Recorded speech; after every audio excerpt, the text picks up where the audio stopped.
With the major just around the corner, that means the Pickems come with it. And I thought I'd go through my Pickems, talk about who I think is going to go through 3-0, 0-3, and everything in between. Now, kicking it off straight away, the first round matchups I think do matter. I've put them on your screen right now. You can see the seeding seems to make a lot of sense. You've got Vitality versus Simon, NRG versus Dream Eaters, two of the two best teams versus the two weaker teams. And you can see on your screen, I'm not going to run through them, but you can get an idea of what exactly is going on. So to start off, I'm going to go with the 3-0 pick, and that's going to have to be Vitality. They've looked very strong recently. They came third at IEM Chicago, losing the semifinals to Team Liquid. Same thing, second at ESL1 Cologne, again losing to Team Liquid, obviously the best team in the world right now. And the way they're playing, it actually makes a lot of sense. People like to say it's the Zaiwu show, and it is, but players in the roster, such as NBK and some of the other veterans, they do a very good job of setting Zaiwu up for success on both sides of the map. They support him in a way that might not be apparent on the scoreboard, but they definitely set him up. They help him out in how he's going to play, and I think they do have quite a solid system around. It's not just Zaiwu fragging his head off, so I think they're going to go 3-0. Another thing I'll address quickly is I know you're going to say, you want the points, you put them down here, you put a gamble as 3-0. Well, unfortunately, they included the fact they have to play at least one game on each map. I'm not going to sit through a minimum of 7 games of MM. So unfortunately, I'm just going to settle for a silver coin or whatever comes my way. So I'm not too worried about the coins. This is just going to be purely my predictions and who I actually think is going to go through each of the stages. Now, my 0-3 pick, I think there's only 2 options here. You either have Simon or Dream Eater. Both teams come from the CIS region. They both have horrible results. I mean, Dream Eater, just recently, I know their online results, they lose 2-0 to Havu, 2-0 to Heretics, 2 teams I'm not familiar with at all. They're beating teams like LDLC, only 2-1, they have a fill-in LDLC. Same with a team like Vex, they lost to Havu again. So I think both these teams are very similar. Simon have the same thing. They've lost to a whole pile of just teams you wouldn't expect them or anyone at the major to lose to. And basically, the only reason I'm going with the pick of Dream Eaters is because Simon did beat them twice in BO3s at the CIS minor. So I have to presume they are slightly better on LAN. And if they come against each other in that final stage where they're both 0-2, I'd presume that they're going to get another win towards Simon Gaming. So Dream Eater has to be my 0-3 pick. Now, moving along in order, I'm going to do these in order of how good I think these teams or how well they're going to do. I'm going to put Mousesports as my number 2 pick. I think it's just such a solid roster. They have pretty good results. They went straight through the European minor after being like they lost that first BO1 14-16 to no chance. But after that, they just went through, they beat everyone, and they managed to qualify for the minor, or out of the European minor in first place. And I think just their roster is too good. You've got Rops, Frozen, and Woxic, some great firepower in there. You got under the leadership of Carrigan, obviously a great in-game leader. I think just the overall and the obviously experience of someone like Chris J, I think this whole team, it just has to go through. They're just too good, and they're going to be my number 2, or my second best team going through. Now, after this, it's going to have to be NRG. Obviously, they brought in Stanislaw for DAPS just recently. I'm not even sure if that was an upgrade in my opinion, but obviously the playstyle with someone like Tarek obviously didn't really seem to work out. They seem to have a bit of history together. And I do think it increases their firepower, but I'm not convinced yet to see their system. But obviously, they're just way too good a team. They breeze through the North American minor, basically just they didn't drop a single map. They just dumpstered Furia, dumpstered INTZ. They're straight through, easy as you like. And I think they're going to continue this form, and they're going to beat pretty much everyone here unless they maybe come against Mousesports or Vitality. Now, my next pick after them is going to have to be G2. They're looking quite good. They came second at the ESL Pro League Finals a couple of months ago. Again, losing out to Team Liquid like everyone else. The IEM Chicago was a little bit rough. They managed to take a map off Team Liquid, so 2-1 to Liquid. But then they did lose to MIBR 2-1 with the coach. The only real concerning result really I can see. But besides that, they seem pretty consistent at being teams they should beat, which is almost everyone here. So I'm going to put them through as number 4. Now, after these first 4 picks, things actually start to get a little bit dicey in my mind. They're not fully up in the air, but there are teams I can see getting upset and maybe knocked out when people wouldn't expect them. The first of these is going to be North. I think they should be able to get through. Incredibly inconsistent team, I have to admit. Even if you look at the European minor, they've beaten Big both times. They've lost 2-0 to Fnatic. They beat Crazy 2-0, but then when it mattered, they lost 2-0 to Crazy and got forced into the play-in where they had to come through beating MVP Project. They just lost to Mousesports, as I said, who came back through. So, a very inconsistent team. Again, they took 1 map off Team Liquid. That was on Dust 2. Dust 2 is it's a map I don't like. I think it's very inconsistent. It's hard to win there all the time. And it's just Yeah, it's not a map I like. I'm going to be honest with you. Dust 2 would be my least favorite map. And I don't put as big a stock, especially in BO1 wins on Dust 2. I think the upset potential is there. So I think North are a bit of a dicey one, but I'm going to put them through in this spot. Just because of the pedigree of the teams here, I think they should be able to cobble together at least 3 of these wins.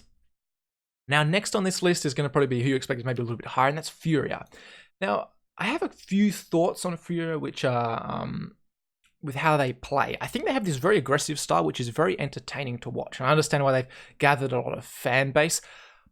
But my problem with them is they seem a little bit one-dimensional or readable, at least towards the end of the first season of 2019. I think teams start to get a grip of what they're going to do, what their play style is going to be. Abel J is just going to run out and try and kill you in some crazy manner. I think teams are starting to adapt and they're trying to work out. And I think Furia, they have some nice strategies. I think they're a little bit, you can get a read on them a little bit easier if you have a team with good infrastructure, good coach such. I think they can do a lot of homework onto Furia as to how they're going to play and try and work some things out. That being said, Furia on their side, I think they have a great coach.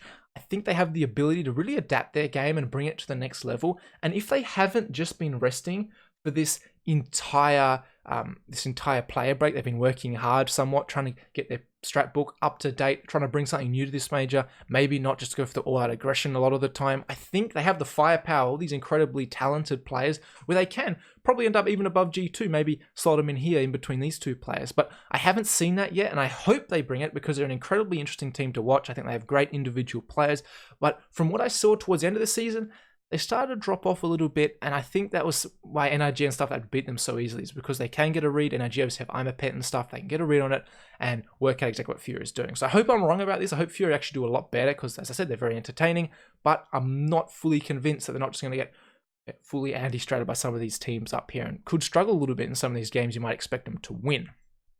Now, after these 6 teams is when it really gets dicey. I say these last 2, North and Furia, are a little bit dodgy, but I think they're pretty safe overall. And this is where I have to come and pick, well, what 2 teams do I really think are going to go through here? And I've got Complexity, Hellraisers, Vanguard, Greyhound, Fours, Tyloo, Crazy, Simon, and INTZ. Straight away, I'm going to just eliminate them. We already talked about Simon. Eliminate INTZ.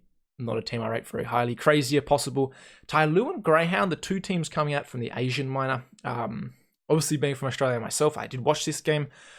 Both these teams, they have their flaws, both of them. I think Greyhound are lacking a little bit on the firepower side.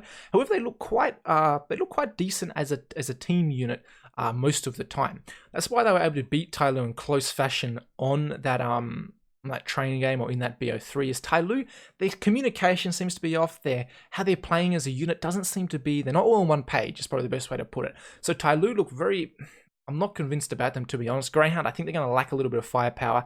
I think they're okay at playing as a unit, Greyhound, but I do think they lack a little bit of strategic element. Not that it would matter. I think they'd still be better than quite a few of these teams here, but I think Greyhound are going to just miss out as well. Maybe going 2-3. I think they're definitely not going to be a 0 and a 3 pick, though, however.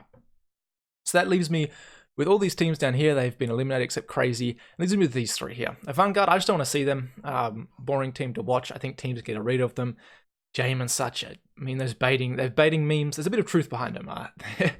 Yeah, so Vanguard, I really don't hope they go through. And then Hellraiser's a team where their results are shocking. They've lost to so many teams they should know. They lost twice to Gamers Legion, which I think is Existence's team, or it was recently. I'm not quite sure.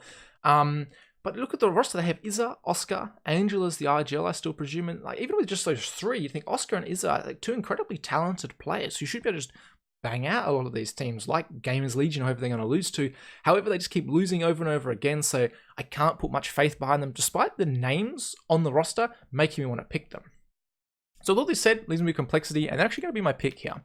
And this might seem like a strange pick to some of you, and it is a little bit of what I'm just throwing out there to try and get some extra points, is the fact that, well, the reason I picked them is Complexity. They haven't actually played a match or an official match in 2 months. The last time they played a match was the ESL1 New York North American Closed Qualifier, which was all the way back in June. So it would have been 2 months since they played a game.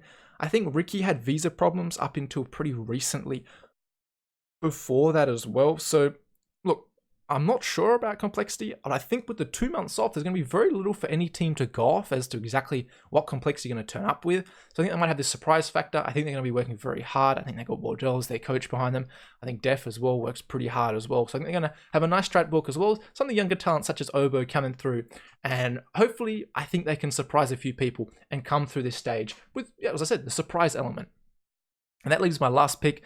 I've talked about everyone. It is going to be crazy. This team, I feel like I should know more about them, but I don't. But based on the European minor results, they beat Sprout, they beat No Chance, they lost to North and beat North 2-0 and 0-2 respectively, and they 2-0'd Fnatic. And I think looking at their online results as well, which again don't have as much stock, they are beating teams they should beat most of the time. They tend to beat anyone below them, and they will sometimes just peak a little bit higher than you might expect them to knock out teams I'd consider better than them, like North or maybe even Fnatic. They'll just hit that peak sometimes, knock these teams out or beat them in a game, and they don't seem to go too far below their low point and get upset all too often when they shouldn't. Unless they're versus Ancient, which I think is a Finnish team. They seem to like losing to them a lot. Besides that, I think Crazy should come through here. They might even do a little bit better, and they'll be that team coming through. Forza, I didn't mention. They've only played online. I'm not overly convinced about them or their play style. I think they have some talented players, but yeah, I'm going to leave them out of it. This is going to be my picks. Hopefully you have some thoughts. Let me know in the comments below. I'll hit updates, you know it's legit. In they go. And make sure to subscribe and like the video if you did enjoy. I'll catch you all in the next one.